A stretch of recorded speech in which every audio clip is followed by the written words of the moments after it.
ಈ ಜನುಮವೇ ದೊರಕಿದೆ ರುಚಿ ಸವಿಯಲು. ಆಹಾ ಆಹಾ. ಈ ಜಗವಿದೆ ನವರಸಗಳ ಉಣಬಡಿಸಲು. ಬಿಸಿ ಬಿಸಿ ಇದೆ ಬಿಸಿ ಬಿಸಿ ಇದೆ ನಳಪಾಕ ದಿನ ದಿನ ನೂತನ.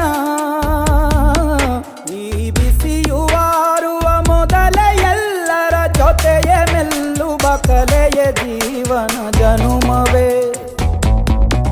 ಈ ಜನುಮವೇ ದೊರಕಿ